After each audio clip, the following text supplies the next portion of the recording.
Eh bien, mes chers amis, je tiens d'abord à vous remercier d'être là. Ça n'est pas évident, car j'avais quelques inquiétudes sur le nombre de gens qui participeraient à ce congrès. Je tiens à dire que ceux qui sont venus constituent pour l'équipe du DLR et pour moi-même un encouragement et une grande satisfaction dont je vous remercie. Car, bien entendu, cette année, comme vous l'avez constaté, il s'agit d'une innovation.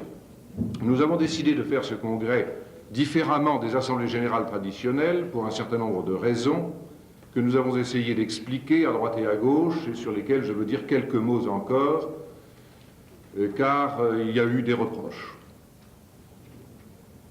La première raison, c'est qu'il fallait effectivement innover.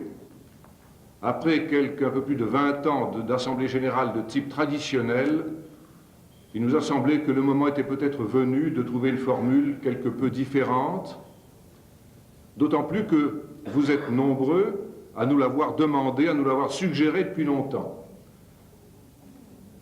Pendant les nombreuses années de crise assez aiguës que nous avons traversées, j'ai résisté à ces demandes, pensant, à tort ou à raison, qu'il pouvait paraître un peu indécent d'organiser une assemblée générale ou un congrès ayant un caractère légèrement touristique, et le moment ne me paraissait pas propice pour le faire, quoique beaucoup d'autres associations ou syndicats professionnels, qui nous sont d'ailleurs souvent très proches, comme le CELIMA, le SMJ, depuis de nombreuses années organisent leurs congrès, une fois aux Baléares, une fois à Tunis, une fois à Marrakech, une fois même à Istanbul, et que le DLR gardait ses habitudes assez austères d'assemblée à Paris.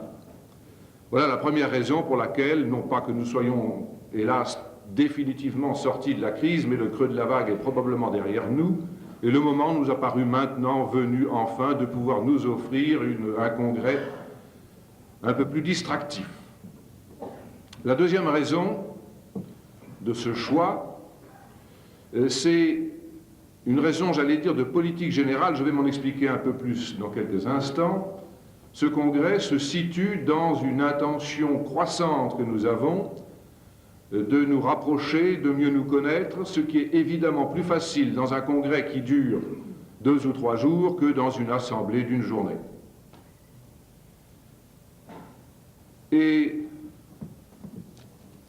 la troisième raison, c'est que le DLR, et vous le savez car je l'ai souvent dit, cherche à asseoir davantage chaque année sa notoriété, non pas par vanité, non pas par coquetterie, mais par politique. Un syndicat professionnel ne peut être efficace que s'il a une certaine notoriété, que s'il a une certaine réputation, que s'il fait un peu de bruit autour de lui, et nous avons voulu à travers ce congrès créer un certain événement. Avant même que le congrès soit vraiment déroulé et par conséquent achevé, je peux vous dire que l'événement a été créé et que dans pas mal de cercles qui nous sont extérieurs, ce congrès a fait parler de lui et ceci est déjà un succès.